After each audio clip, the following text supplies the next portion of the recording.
Writing about crime contains themes and subjects that some may find upsetting. Listener discretion is advised. Hi, I'm your host, Bonnie Lee, and this is Writing About Crime. This episode would not be possible without the book by Dr. Lee Malheur, Rampage, Canadian Mass Murder and Spree Killing. The Wendigo is a Native American legend whose name translates into several meanings, but it's mostly known as the spirit of lonely places. It's also known as the evil spirit that devours mankind. The repeated tale of the Wendigo changes vastly from one vein of storytellers to another, but it is believed that the evil monster finds its home in Canada and in the colder northern states, specifically Minnesota. The origin of this creature is that he was a hunter, lost in the cold wilderness. After long suffering from his hunger, he was entranced into eating human flesh for survival.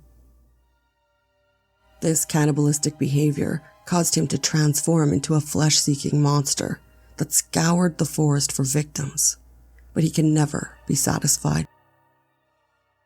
He is not susceptible to the cold weather of the north and lives in the tall trees of the forest, lurking during the fiercest temperatures.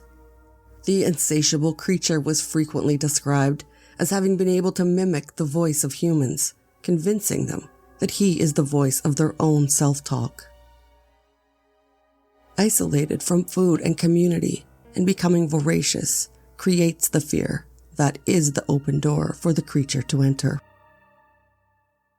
The Wendigo can possess them, cursing them with the insatiable lust for the flesh of his fellow man or woman, to finally transition into a Wendigo themselves.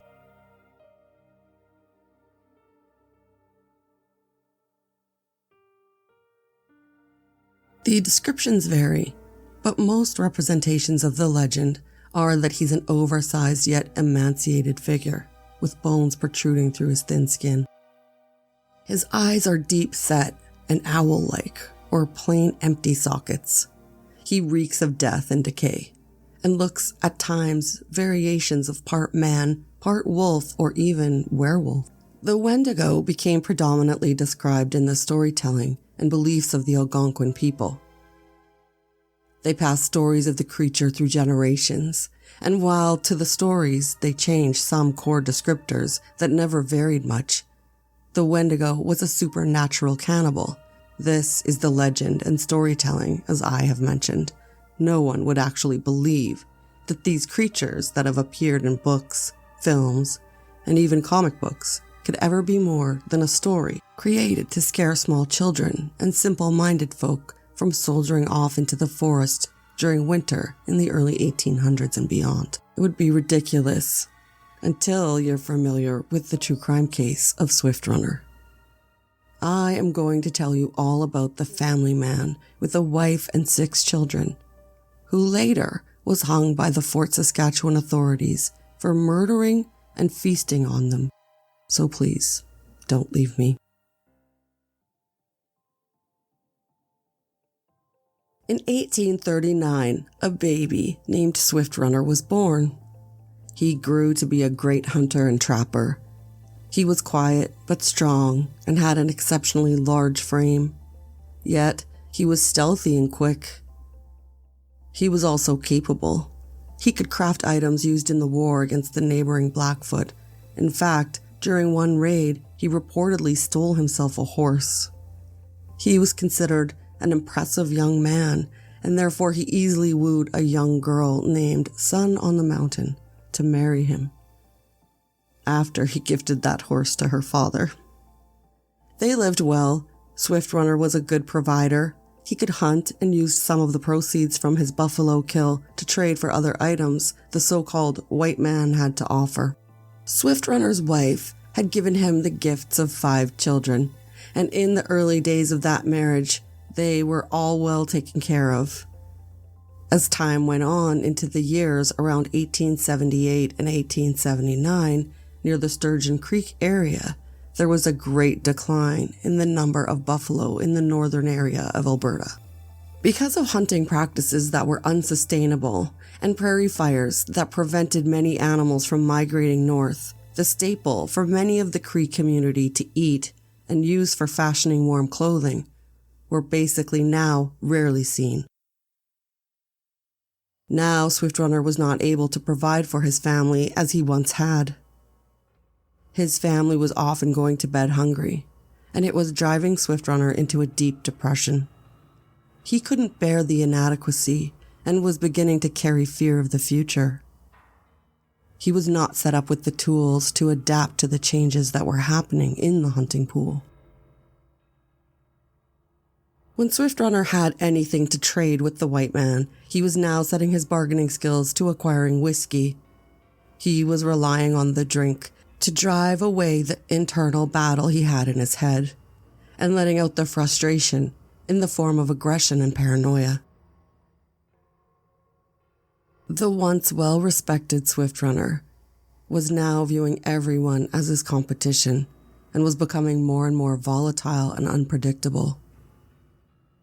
He was becoming more and more hopeless about the future and was drinking himself into dangerous rumination that would begin to lead to fantasies of revenge.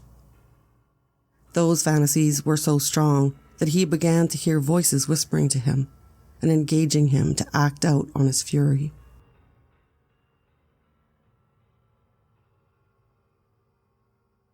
This combination of insufficient food supply and nourishment with alcohol and depleting mental health was beginning to take its toll.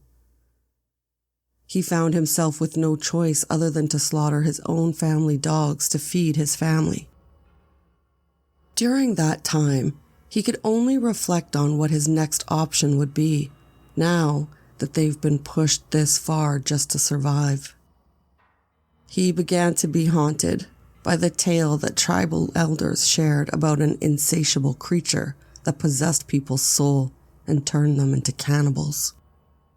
He would go for stretches out in the woods in search of prey and return without a single catch. His gaze was beginning to drift from the woods to the flesh of his own family. The family, seeing that no food was coming to them, set out along with his mother-in-law and his brother to search for their own supply. They left one of the boys behind with Swiftrunner to mind the camp. Feeling the effects of starvation and declining mental stability, Swiftrunner felt overtaken by the spirit of the cannibal. He attempted to shoot his son while he lay sleeping, but failed to kill him, so he was forced to use a knife and a club to exterminate him. Then he went on to butcher the boy and consume the meat after cooking it over the fire at his family's camp. This was a key turning open a lock for Swiftrunner. While feeling the sensation of fullness and satisfaction, the desire to keep that balance physically set off a trip in him mentally. Soon after, he headed out in search of his family out in the woods, his wife, 3 daughters, and son Redhawk. She informed him that his brother and her mother had perished due to the harsh conditions and starvation. They continued in search of food, but Sun on the Mountain had a suspicious feeling about Swiftrunner's demeanor, and she had lied to him about the relatives' passing. She was the next to be killed, with her 2 remaining daughters to follow shortly after. Swiftrunner again butchered them for meat and instructed his son to prepare the pot for dinner. They would both consume the meat for their family together. Although they had plenty to eat, Swiftrunner was in a full psychosis and was sure to add the youngest sibling to the cooking pot. The remaining survivors were safe out in the woods for a short time, but Swiftrunner had not lost all of his talents. He hunted them in the trees and murdered his brother and mother-in-law after tracing their footprints in the snow. Their edibles were left hanging in the woods, providing meat for Swift and his boy to consume through the harsh winter. As the weather began to turn, Swift began to surmise his time would soon be up. His crimes would become known, and his one remaining witness, Redhawk, would have to be extinguished. Even though Swift Runner was no longer in fear of surviving due to starvation, there were now birds available for meat. He would be overcome with his desire for human flesh. And, like the beast he feared becoming, he consumed his son like an insatiable Wendigo. Obviously, he didn't take on the appearance of a man on the brink of starvation, as his family members had. He was bringing on suspicions by behaving oddly. He was suffering from terrible nightmares and not sleeping well, while struggling mentally with this demon in him. He had attempted to persuade some children to join him for a hunting trip in the forest, and when people began to share thoughts, it became clearer to them that all signs were pointing to the man being possessed by a demonic spirit that they recognized. They suspected he was a murderer and a cannibal, one they would call a Wendigo. A local priest decided to contact the service of the Northwest Mounted Police, an earlier version of what we now call the RCMP. At first, he and his family could not be located, but by the spring of 1879, he finally found his way to the Catholic mission and announced that he was the last remaining member of his family. And he told the tale of his family perishing from starvation and his wife committing suicide by shooting herself. His recollection of the events seemed unemotional and forced, and he was not convincing. He seemingly could not keep the details of his account in order, and something was alerting the investigators from the information that he was indeed the one who murdered his family. He was arrested, and promptly, Sergeant Steele had a group assembled to search the family's camp for any evidence of the almost certain fact that Swift Runner was indeed responsible for the demise of his entire family. Swift Runner was secured and loaded onto a Red River cart and ordered to help the sergeant find the camp. He was obstinate and took every opportunity to get away and even deter the team from the right area intentionally. It was known that Swift Runner had a lust for whiskey. Using that insight, they were able to offer him some drinks and loosen him up enough to agree that he would take them to the camp. It took some time, but they did eventually reach the area the next day, and Swift Runner let out a loud yell right up into the sky. He told the RCMP that the bones found in the immediate area were animal bones that had been cleaned by the critters in the area. But the remains and items found in the camp told a different story. There was a pot left with the remains of human fat and a small skull that had a sock pushed into the eye socket. The team began to gather up the bones and other items that they intended to use in their case for murder against Swift Runner. Although many had to stop first and yell, swear, and throw up in the woods. Swift Runner would later admit that he made beef out of his family. Some rumors began to swirl about Swift Runner murdering and cannibalizing another hunting companion in the years preceding his family's murder. It was suggested that the spirit of the Wendigo possessed him then, when he was forced to consume his friend in order to survive. The nightmares had begun to torture him, and his drinking and mental decline had already been in effect long before his winter downturn. After being convicted of the slaughter and cannibalization of his entire family, Swift Runner was sentenced to death in the first legal hanging in the Northwest Territories. He would be hung in the next few weeks, so a special scaffolding-type platform was built for the event, and $50 was paid to an army pensioner to serve in the position of hangman. During that time, Swift Runner's mind began to slowly clear. The sobering idea of being hung for his crimes was setting in. He was beginning to allow himself to feel remorse, and enclosed and confined in such a small space, began playing tricks on his mind. He asked for aid in praying for forgiveness, and cleared his mind of his atrocities by confessing the details of the winter where he murdered and consumed the members of his family. When the day finally arrived for Swift Runner to be executed on December 20th at 7:30 a.m. in 1879, it was brutally cold. Over 60 people attended, most never having seen a hanging, and were nervous but excited about what was taking place. Swift Runner was brought out into the swirling snow, appearing calm and poised. He was prepared for the hanging, and seemingly at peace with the situation now. The hangman, however, was nervous and had forgotten to bring the straps to bind his prisoner, and other issues were preventing the hanging to happen on time. Sheriff Edward Richard had been delayed by the snow and weather and was flustered by his late arrival at the fort. Then it was discovered that members of the crowd had used some of the trap for the gallows and used it as kindling to start a fire and keep warm as they waited. The sheriff and hangman were working together to get the trap reassembled, and Swift Runner sat with some of the crowd, warming up by one of the fires to keep warm. He was eating pemmican with them and didn't appear nervous or uncomfortable. He was sitting with the noose hanging around his neck as he joked and made conversation. After 2 hours of delay, it was finally time to move forward with the event. Swift Runner finished his meal and was brought up to the scaffold, and a black hood was pulled over his head. When he dropped the 5 feet down, he fell with tremendous force and didn't struggle long before the crowd.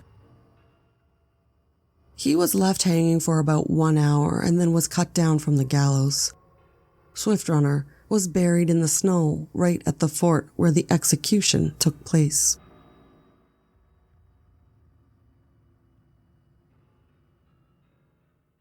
There have been many tales inspired by the folklore of the Wendigo, and through movies, television, novels, and even comic books. Characters found in Stephen King's Pet Sematary, and even battling the Incredible Hulk and Wolverine. Even the humans that transition into the creature have inspired some popular stories. One of my personal favorites is the movie Ravenous. I'll never forget almost gagging while hearing the screams of, "He was licking me!" The representations found in popular culture are amusing, but it's the folklore surrounding the flesh-eating monster founded in any real psychological premises. Certainly, there could conceivably be tales woven in the past as part of an explanation for behaviors that occurred during desperate conditions.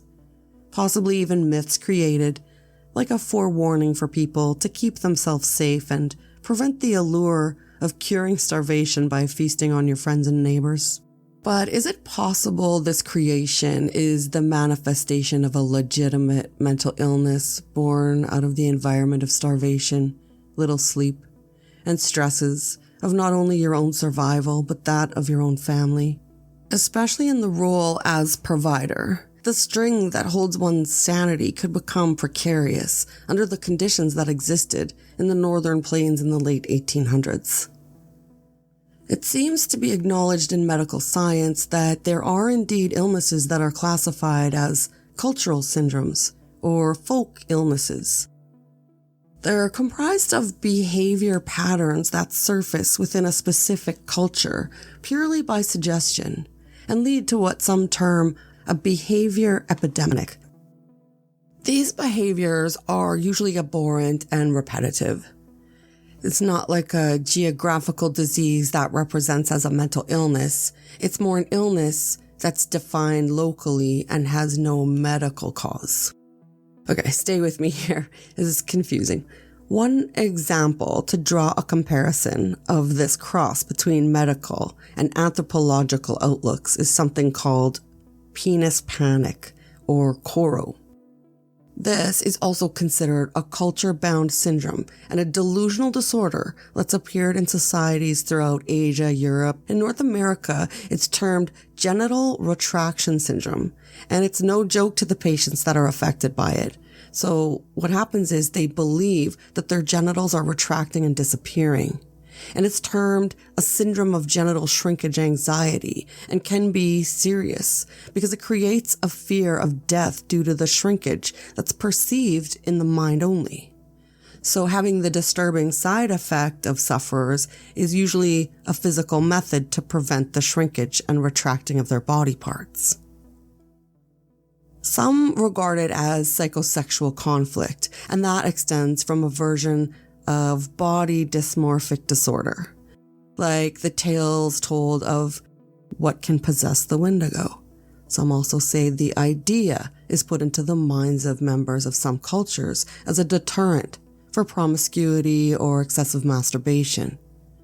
So here's the disconnect. Just because it isn't really happening doesn't mean it isn't real in its manifestation. Take as an example the town of Leroy in New York. In 2011, 14 students attending the same school all exhibited symptoms of what many people considered Tourette's syndrome. They crossed the spectrum of tics, seizure activity, verbal outbursts, and other speech problems. Most of those affected were young female students. After a neurologist and his team investigated the illnesses, they came to the conclusion that the patients were suffering from a mass psychogenic illness. The students and their families became frustrated when it seemed no one could find the cause of these young people's sudden illness, and other suggestions were considered, such as a possible environmental cause resulting from pollution due to a 1970 train derailment in Lee Valley, and that spill consisted of almost 2,000 pounds of cyanide crystals and 30 to 35 gallons of solvent trichloroethylene. Another possibility considered was an illness called pandas. It's a strep infection that, if caught at an early age, can have symptoms such as tics and compulsive repeating behaviors. During the time that these suggestions were investigated, the families and the patients themselves appeared frequently in the media and on social media platforms. Sometimes they were on their own or in groups with each other in an attempt to raise awareness. They were engaging to put and keep pressure on the community and medical professionals to help solve the mystery of what illness they could have shared. As this continued, many had reported increases in the intensity and number of outbursts the more they engaged, as well as up to 20 new patients had reported being affected by the illness. This soon led a group of physicians telling patients to simply stay away from one another, not to talk in person, on the phone, or through social media. They gave them strict instructions to remove themselves from any situation where the media would be reporting on their illness, and asked them to seek to avoid each other during the trial phase, in person or otherwise. Slowly, some patients described improved control. Some felt it was due to the treatment they received for their possible strep infections. They reported that the antibiotics seemed to be helping alleviate their symptoms. Others reported that by simply isolating, they'd begun to return to their normal. Others did have treatment for mass psychogenic illness, and they were well enough to attend their graduation that year around other past affected students. It appeared that the symptoms were actually only mentally contagious, and the idea formed that perhaps one student had displayed this illness, and slowly the others around them began to mimic the symptoms off of each other in a way. They began to take on the tics, speech problems, and verbal outbursts that they had observed in each other. There's yet to be a sound medical diagnosis for the events in Leroy, New York, now sometimes referred to as the town that caught Tourette's. But what a confusing and amazing case. If you ever get a chance to watch the documentary, I think you can find it on YouTube. It's called The Town That Caught Tourette's. Psychogenic illnesses can affect mass numbers of people that live together in a close social environment in shocking ways. The same way that folklore can affect the mind in more mystical or spiritual ways, especially when one person is open to the influence because of physical or mental weakness. When they're united, a special kind of monster can form, leaving you to contemplate. Did Swiftrunner murder his family and cannibalize them? Or was that the work of the Wendigo? Was he overtaken and possessed by a spirit? Or did he in fact transform into a monster?